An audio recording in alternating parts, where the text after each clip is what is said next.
어.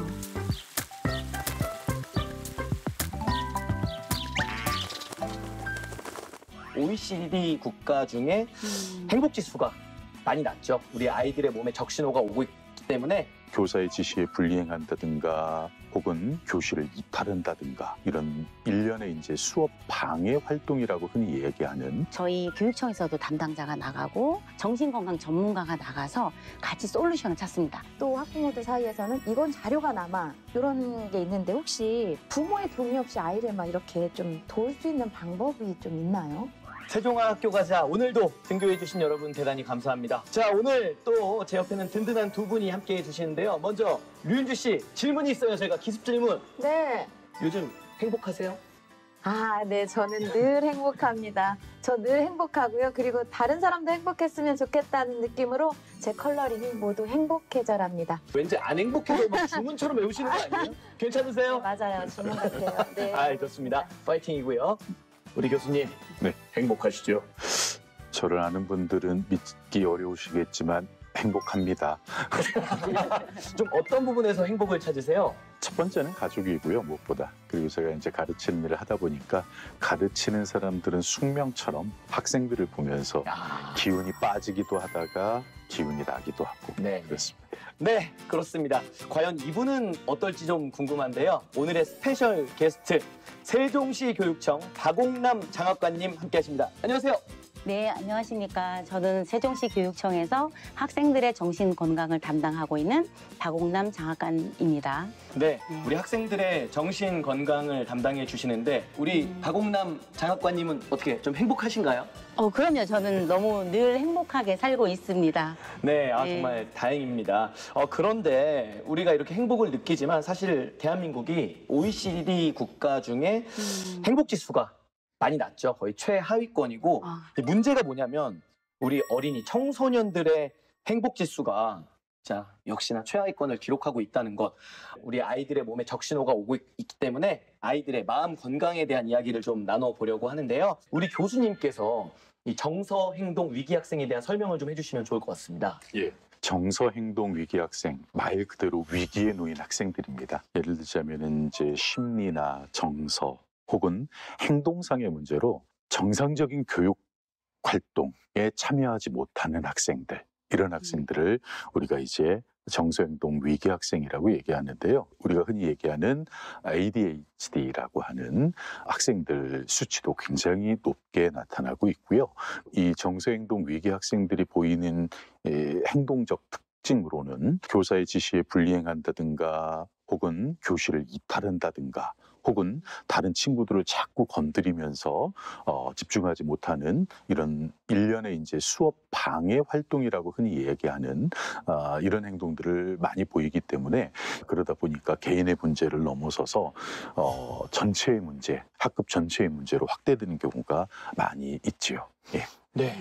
그런데 이게 지난 6월 교사 노조연맹에서 발표한 실태 조사에 따르면 이러한 학생들로 인해서 수업 방해를 받은 교사들이 90%가 넘는다는 설문 결과가 나왔는데 우리 선생님들 많이 힘들 것 같은데 좀 어떻게 해야 될까요, 교수님? 실제로 교실 내에서 보여주는 이런 행동들에 대해서 많은 선생님들이 느끼는 첫 번째 반응은 당혹스러움이죠. 흔히 우리가 얘기하는 교원 양성기관이라고 얘기하는 교육대학이나 사범대학에서 실제 이런 다양한 교실 사례들에 대해서 충분히 인지하고 학습할 수 있는 그런 커리큘럼 자체가 없거든요.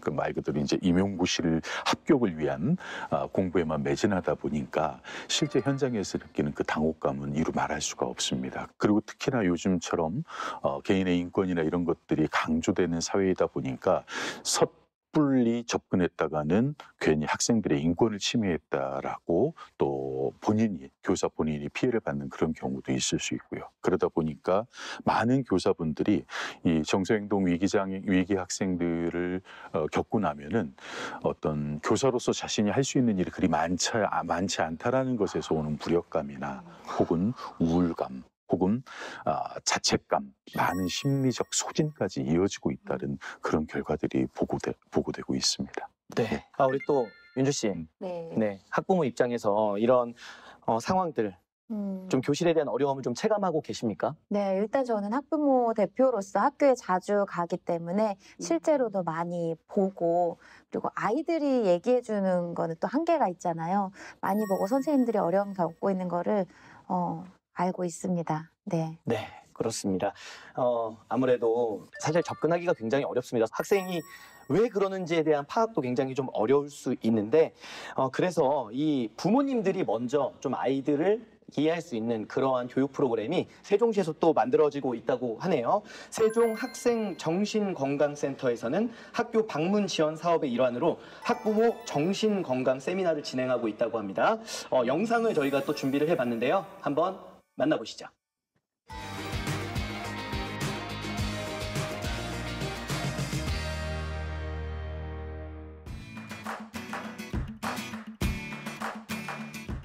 이날은 조치원 신봉초등학교에서 학부모 정신건강 세미나가 진행되는 날입니다.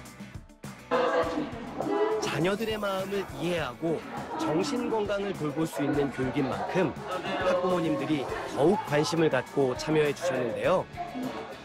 사실 학생들의 정신건강을 잘 이해하지 못하면 학교만 열심히 한다고 되는 일이 아니라 학부모님도 이 정신건강에 대한 이해가 있으셔야 아이가 어려울 때 도움을 요청할 수 있고 이 기준을 명확히 아셔야 아이를 충분히 도와줄 수 있기 때문에 학부모님들의 정신건강 교육 또 이 세미나는 저희가 지속적으로 하고 있습니다. 학부모님은 얘가 너무 특별하니 얘를 어떻게 도와줘야 되는지 어려우시다면서요. 아이들의 정서적 어려움을 돕기 위해서는 학교와 학부모 모두가 아이들의 마음을 보다 더 잘 알고 이해하는 것이 중요하겠죠. 성장기에 있는 학생들은 학생 발달 특성상 그리고 코로나 장기화로 인한 또래와의 교류 부족이라든지 아니면 학생 개인적인 상황에 따라서 여러 가지 정서 행동 문제를 가지는 경우가 있습니다. 따라서 저희 학교에서는 교사와 학부모가 이런 학생 정신건강 문제에 대해서 많은 관심을 갖고 또 이 문제의 행동을 가진 학생들을 빠르게 인식하고 그에 따른 적절한 지원 그리고 앞으로 혹시나 있을지 모르는 그런 문제 상황들을 예방하고자 이런 연수를 준비했습니다. 사실 이 교육의 목표는 학부모님의 정신건강이 회복이 돼야 아이들의 정신건강을 도울 수 있고 아이들이 정신건강이 어떤 것이 어려운지 빨리 파악을 할 수 있어야 학교에서 아이들이 안전하고 행복하게 생활을 할 수 있는데 교육 목표를 두고 있습니다. 실제로 저희가 이 학부모 세미나를 할 때 부모님들의 굉장히 참석률이 높습니다. 그냥 얘는 이 감정에 대해서 명칭이 없으면 많이 얘기해요. 죽고 싶다. 근데 죽고 싶다는 말은 죽진 않아요. 아이들이 부정적인 감정을 적절히 잘 표현할 수 있도록 부모가 먼저 다양한 감정에 대해 공부하고 표현하는 연습을 해보는 것이 반드시 필요할 것 같은데요. 저는 지금 아이가 3명인데 큰애가 중학교 2학년, 이제 둘째 6학년, 막내 4학년이라서 사춘기들을 지금 겪고 있어가지고 이런 교육을 듣고 싶었는데 주변에서 쉽게 접하지는 못하거든요. 그래가지고서는 학교에서 학교종이 떴기 때문에 저희가 이제 신청했어요. 교육청이나 이제 뭐 그런 데 있으면은 누리학교나 그런 데 정보 같은 거 올라오면은 강연 같은 거 있다 그러면은 이제 조금 들으러 다니려고는 해요. 자기의 명칭 감정은 부모가 알려주는 거예요.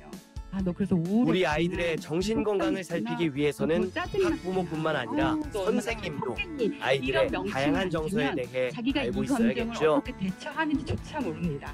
사실은 학생들이 어려울 때 즉각적으로 학교에서는 담임교사가 아이들을 보거든요. 그래서 담임교사가 아이들의 학생에 대한 정신건강에 이해가 없으면 이 아이들을 어떻게 도와줘야 될지 어떤 도움을 요청해야 될지 모르는 경우가 너무 많습니다.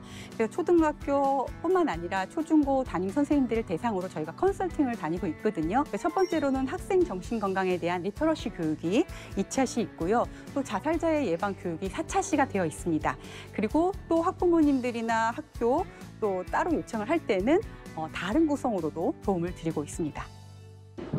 네, 이처럼 세종학생 정신건강센터에서는 아이들의 정신건강 돌봄을 위한 다채로운 외부 교육을 진행 중인데요. 학부모 교육 그리고 교사 교육뿐만 아니라 실제 아이들이 함께 생활하는 교육 현장으로도 지원을 나가고 있다고 합니다. 최근에 사실 작년에 비해서 이제 초중고 저희 센터에 의뢰되는 비율이 점점 초등학교가 높아지고 있어요. 그래서 보통은 그 초등학교 의뢰 학생을 보면 이제 그 수업에 집중을 못하는 것도 있지만 관계의 어려움이 너무 높은 경우가 많거든요. 그래서 올해 팀빌딩이라는 교육을 하고 있고요. 그 팀빌딩은 이제 2차 시로 구성이 되어 있는데 신체 활동이에요. 신체 활동을 통해서 아이들을 배려하는 학습을 할 수 있도록 도움을 주는 프로그램을 진행하고 있습니다. 특히 학부모 대상 교육은 부모가 자녀를 더 깊이 공감하고 이해할 수 있는 토대를 마련해 주기 때문에 반응이 뜨겁다고 하는데요. 저희가 이번에 초빙한 강사분이 저희 학교에서 위기관리위원회를 열 때 이제 여러 조언도 구하고 많은 도움을 주셨던 분이거든요. 그래서 다양한 문제 행동을 가진 학생들이 있다면 그에 따른 이제 지원을 받고 어떤 식으로 부모와 자녀 간의 의사소통을 바르게 할 수 있는지 그 방법에 대해서도 또 많은 도움을 얻어 가실 수 있을 것 같습니다. 집이 우선은 마음의 안정도 제우선이 해가지고 공부보다는 집에 오면 좀 편안한 마음도 갖게 좀 해주고 선생님 말씀대로 우선시 해가지고 이제 가정이 마음의 평화를 먼저 갖게 해주고 받아들이는 거에 대해서 한 번 더 좀 생각해 볼 수 있었던 교육이었던 것 같아요. 되게 좋았던 것 같아요. 아이들 행동에 대해서 조금 이해를 할 수 있었어요. 그래서 사실 우리가 정신 건강하다는 것은 우리가 잘 건강한지 어떤 기준치를 모르는 경우가 너무나 많습니다. 그래서 일단은 학부모든 교사든 아이든 정신 건강에 대한 이해가 필수적으로 필요하고요. 첫 번째는 행복해야 합니다. 부모가 행복하지 않으면 절대로 행복한 아이가 나올 수가 없고 아이가 행복하지 않으면 학경을 잘 적응할 수가 없습니다. 그래서 첫 번째로는 가정이 그 두 부부가 행복한데 굉장히 중요한 에너지를 썼으면 좋겠습니다. 어디 문제일까요? 아직은 몸도 마음도 연약한 우리 아이들이 모두 건강하게 성장하려면 어른들의 역할이 무엇보다 중요하겠습니다.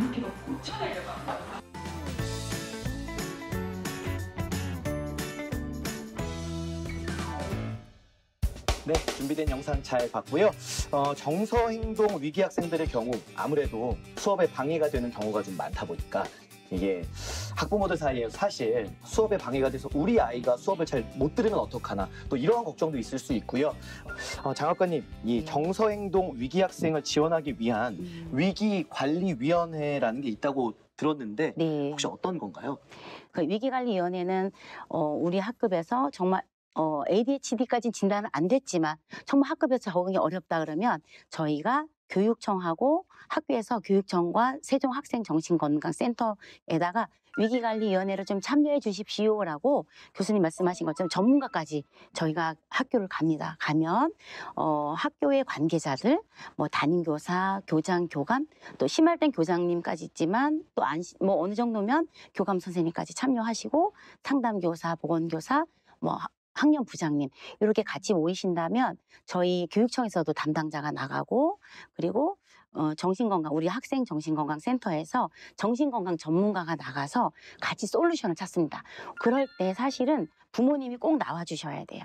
부모님이 안 나와주시면 학교 자체적으로만 사실은 하는 거이고 결국 솔루션은 나와도 부모님이 실행을 안 하시고 전문가를 난 치료 안 받겠다라고 하신다면 효용이 없기 때문에 반드시 저희는 부모님을 모시고 하십니다. 특히 또 병원비가 어려운 경우는 저희 교육청에서 치료비, 상담비까지 또 지원해 주고요. 또 급하게 뭐 입원을 해야 될 경우도 입원비를 지원을 해주고 저희가 이제 특별 교육을 받는 대안학교 교실까지도 연결을 해서 다 솔루션을 제시를 해주기 때문에 이렇게 어려울 때는 저희가 위기관리위원회를 반드시 이루어지라고 안내를 하고 학교가 저희 세종 같은 경우 잘 하고 있습니다. 네. 근데 이제 좀 더 심각한 이야기인데 네. 장학관님, 이 아이들이 자해, 네. 자살 시도와 같은 이 위험한 행동을 할 수도 있는데 이게 이제 초등학생들에게도 이게 발생이 되나요? 그러게 초등학생이 발생이 안 되면 얼마나 좋겠습니까? 네. 정말 근데 제가 이제 2019년도 지금 한 5, 6년 전에는 초등학생들은 정말 한 명이 발생이 돼도 너무 심각하고 정말 충격적인 이야기였는데 작년에만 해도 초등학교 건이 20건 정도가 들어왔습니다. 굉장히 좀 많이 횟수가 늘어났고요. 그리고 저희 교육청에서 자체적으로 세종의 학생들은 얼만큼의 건강 상태일까라고 해서 조사를 했더니 초등학교 5, 6학년이었어요. 저희가 조사할 때는 자살하고 싶다는 생각을 가지고 있는 아이들이 한 10%.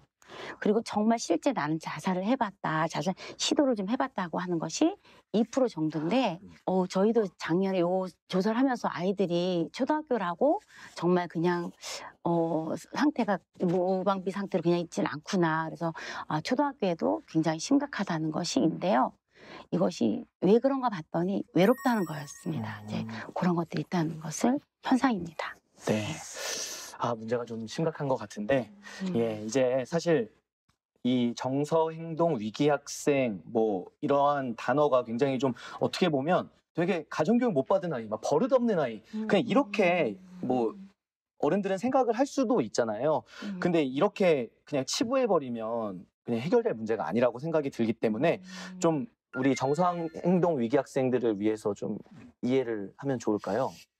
이 정서행동 위기 학생들이 왜 이렇게 많아지고 있을까? 그리고 또 왜 양상이 심각해지고 있을까? 이거는 좀 사회적으로 깊은 고민이 좀 필요하다고 생각이 듭니다. 우선은 이 현대사회에 오면서 가족관계나 가족의 형태가 굉장히 다양해졌지 않습니까? 특히 이제 한부모 가정이라든지 조손 가정, 혹은 최근에 이제 다문화 가정의 급증이라든지 이런 문제들로 인해서 가정 내의 정서적 돌봄 기능이 좀 약화되고 있는 것 또한 사실이고요.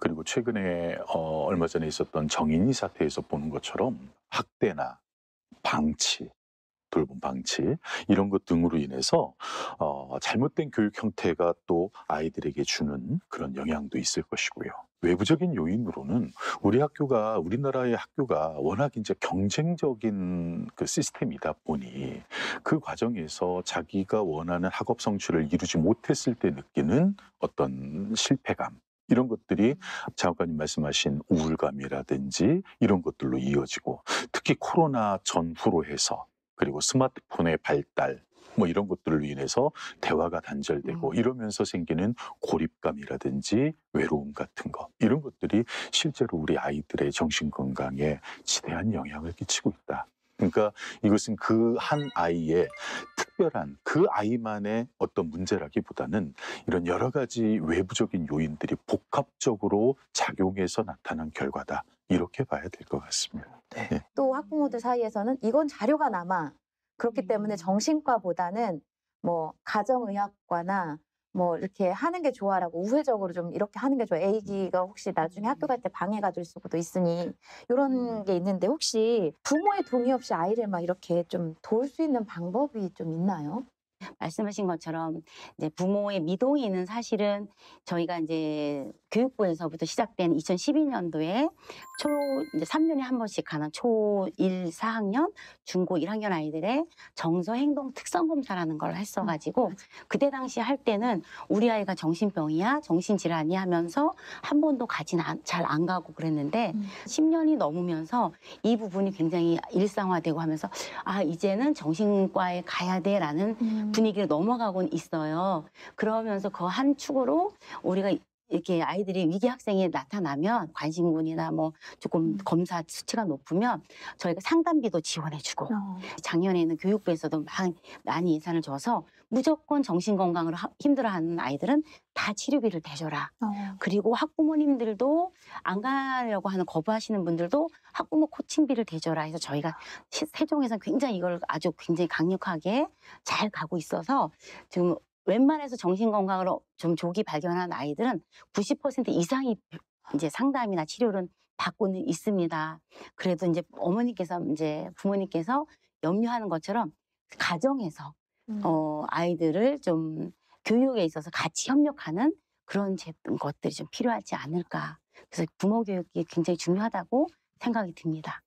사실 이게 문제는 문제잖아요. 수업을 방해하고 막 뉴스 보면 막 선생님 수업하고 있는데 밑에서 막 휴대폰으로 찍고 있고, 이런 행동은 사실 좀 고쳐져야 되는 부분인데 이게 뭐 어떻게 해결할 수 있겠죠, 교수님? 얼마 전에 보도에도 나와서 다들 깜짝 놀라셨을 텐데, 초등학교 학생이 교감 선생님 막 때리는, 그래서 온 국민이 충격에 빠진 그런 일들도 있었는데요. 사실 학교 현장에서는 정도의 차이가만 있을 뿐 그와 유사한 일들이 비일비재하게 일어나고 있다라는 게 사실입니다. 그러다 보니 최근 이제 국회에서 소위 이제 금쪽이 지원법이라고 해서 만을 이제 정서행동 위기 학생을 지원하기 위한 법률이 지금 현재 발의된 상태이거든요. 실제로 지금 전국적으로 보면은 학교마다 상담 선생님이 없는 학교들도 있습니다. 그러니까 예를 들자면은 최초의 발견은 우선 담임 선생님이 하시겠죠. 이 학생은 뭔가 조금 전문적인 상담과 경우에 따라서는 좀 치료가 필요하겠다라고 문제의식을 느끼실 텐데 학교 내에 시스템을 좀 구축해서 전문 상담 교사라든지 특히 이제 요즘 행동중재 교사 전문 교원이라고 해서 양성 계획도 좀 가지고 있는 그런 교육청들도 있는데 그런 전문가의 를 통해서 1차적인 진단과 이런 것들이 이루어지고 그리고 아까 말씀드렸던 외부 전문가가 결합하고 연계해서 전문적인 상담과 어떤 치유를 위한 프로그램들을 진행한다든지 이런 것들이 굉장히 중요할 것 같아요. 사실 그러기 위해서는 학교 내에 반드시 말씀드렸던 전문 교사라든지 이런 상담 교사나 이런 시스템이 우선 준비가 돼야 될 것이고 그리고 외부 기관과 연계가 원활해져야 될 것이고 그리고 그 중간에서 교육청이 컨트롤 타워를 만들어서 적절한 중재 역할을 해야 될 것이고 이런 시스템을 구축하는 것이 우선 중요하지 않을까 싶습니다. 예, 장학관님 마지막으로 우리 정서행동 위기학생 지원과 관련하여 앞으로의 계획이 있다면 좀 들려주시면 감사하겠습니다. 네, 정말 교수님 말씀하신 것처럼 세종은 다행히 상담교사가 모든 학교에 다 배치가 되어 있고요. 네, 말씀하신 것처럼 예전에 우리 전학 갔으면 어떻게 이런 것도 있었지만 지금 저희는 이제 위기 학생을 조기 발견하는 그런 시스템이라든가 지원해주는 연계 시스템은 굉장히 잘 되어 있어서 다른 시도 교육부에서 벤치마킹을 하고 있습니다. 근데 사실은 무엇보다도 학교에서 모두가 존중하고 배려하고 그런 따뜻한 학교 문화가 제일 중요하지 않을까 싶습니다. 우리 교육청에서는 그래서 관계 중심 교육을 지금 계속 하고는 있습니다. 그래서 친구가 마음이 아프구나 이런 문화가 될 수 있도록 지속적으로 노력을 하는 문화가 중요하겠고 가정에서는 또 우리가 부모 교육을 우리 신봉추에서 하는 것처럼 아이들을 어떻게 하면 정서적으로 힘든 아이들 또 사춘기 때 힘든 아이들을 어떻게 하면 잘 보듬으면서 부모 역할을 할 수 있을까 하는 부모님과의 가정과 연결해서 하는 교육들을 지속적으로 좀 해 나갈 것이고요. 그리고 이제 교육부에서도 사실은 우리 국가에서도 그러니까 정신 건강을 마음 건강이라는 거 한 것처럼 온 국민의 마음이 따뜻한 마음이 중요하다. 그래서 사회 정서 교육을 하반기에는 교사들을 전폭적으로 연수를 할 것이고 내년부터는 우리 교수님 말씀하신 서울에서 하는 PBS 이런 것처럼 사회 정서 교육을 좀 더 특화해서 온 모든 학생들이 교육을 받을 수 있도록 할 예정으로 되어 있습니다. 굉장히 세종시 준비가 잘 되어가고 있다는 이야기를 들으니까 너무나도 좀 마음이 놓이고 있는데요. 하지만 이렇게 준비가 잘 되어가고 결과까지 잘 또 매끄럽게 이어질 수 있도록 우리 모두가 또 손을 모아서 노력을 좀 해줘야 될 것 같습니다. 오늘 정말 알찬 대화 즐겁게 나눠봤는데요. 앞으로도 이 정서행동 위기 학생 친구들이 조금 더 학교 생활에 적응을 잘 할 수 있도록 우리 모두 좀 더 관심을 기울여 봤으면 좋겠습니다. 자, 모든 아이들이 더 행복한 미래를 꿈꿀 수 있도록 세종학교가자는 다음 시간에 더 알찬 주제로 여러분에게 찾아오도록 하겠습니다. 예, 오늘도 정말 즐거웠고요. 인사드리고 끝내도록 하겠습니다. 세종아, 학교 가자!